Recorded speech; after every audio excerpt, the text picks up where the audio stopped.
Estamos então de volta, vamos continuar no C#. Estivemos a ver no último vídeo como é que se construía uma enumeração e vimos qual era a sua aplicação prática num projeto C#. Neste vídeo vamos ver um outro tipo de estrutura, curiosamente com o nome struct. E vamos ver de que forma é que ela nos pode ser útil na criação do código em C#. Então vimos que uma enumeração, neste caso o enum_sexo, constitui essencialmente um bloco de código onde nós criamos uma lista de valores que depois podemos usar quando estamos a criar, por exemplo, aqui o nosso objeto. Nós definimos aqui no construtor a necessidade de introduzir 3 parâmetros, neste caso o nome, a idade e o sexo, e no construtor indicamos que o sexo é definido através de uma enumeração, e essa enumeração permite-me apenas definir 2 tipos de valores, ou masculino ou feminino. Não foi dito, mas fica a título de curiosidade, que por defeito uma enumeração é do tipo int, isto é, o primeiro valor a surgir é igual a 0, o segundo é igual a 1, o terceiro igual a 2 e assim sucessivamente. Uma vez que nós não fizemos questão de definir aqui à frente qualquer tipo de informação sobre o tipo da enumeração, ela por defeito assume que é um valor inteiro. E normalmente é assim que se constrói uma estrutura de enumeração. Relativamente a uma estrutura do tipo struct, há ligeiras diferenças e a sua aplicabilidade é ligeiramente diferente. Vamos aqui primeiro criar uma estrutura e depois passar a explicar de que forma é que ela funciona. Para isso, começamos por escrever public, uma vez que estamos dentro da classe e queremos que esta estrutura seja acessível a todos os objetos construídos a partir da classe. E agora vamos usar a palavra struct. Ok? Imediatamente a seguir vamos escrever o nome. Neste caso vamos colocar, por exemplo, estrutura e vamos encontrar aqui, por exemplo,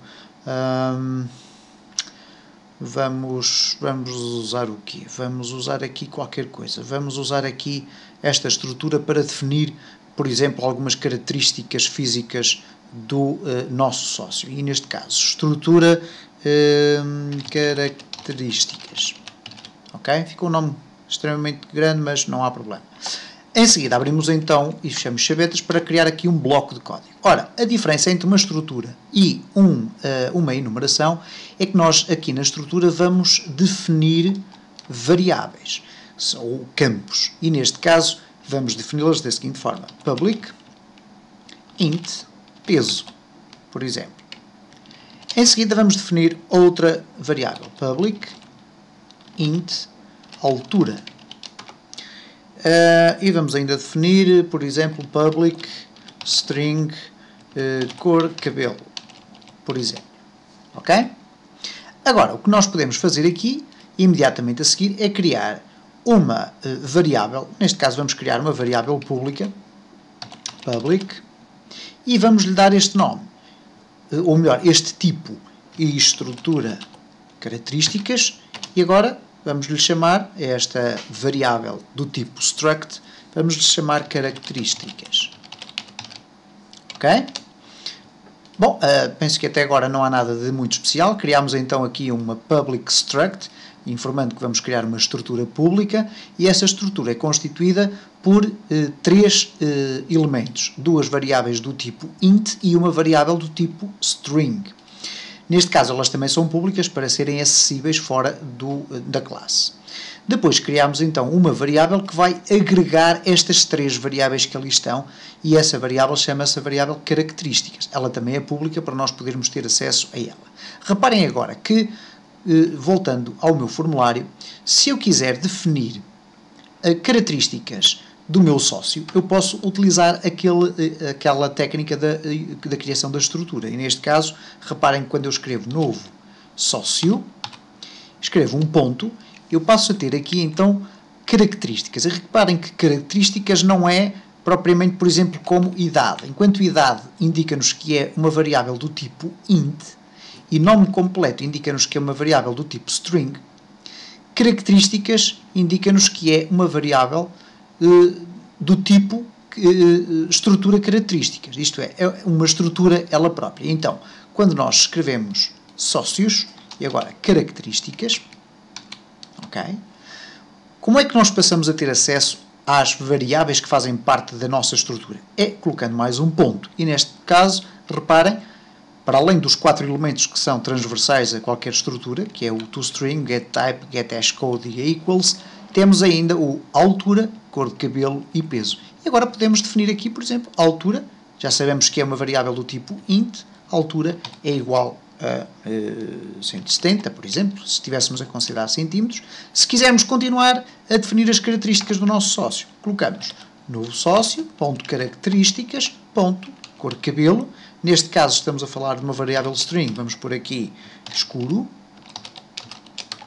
E novo sócio, ponto características, ponto peso é igual a 60, se estivermos a considerar que é quilos. E, portanto, esta é mais uma forma relativamente interessante de podermos organizar o nosso código, isto é, organizar as nossas próprias variáveis, por forma a que o código seja mais facilmente lido, seja mais fácil de organizar e que seja mais fácil de trabalhar com ele.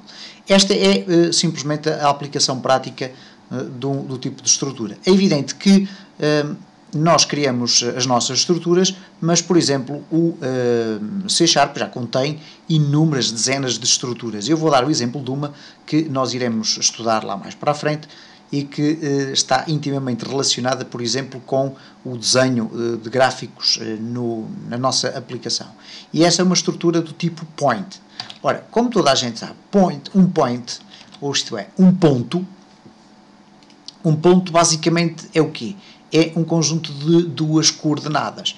Ora, reparem então o que é que ele me diz que é um ponto. É exatamente uma struct que pertence ao namespace System Drawing Point, ou melhor, neste caso System Drawing, e então o point é uma struct, é um tipo de estrutura que é composto essencialmente por duas coisas. Reparem, se eu definir uma variável do tipo point é igual a new point, e se agora quiser implementar os dados desta estrutura, eu escrevo ponto, e agora reparem, ele tem a coordenada x e a coordenada y, que são duas variáveis inteiras. E, portanto, esta é mais uma forma de nós podermos organizar melhor o nosso código.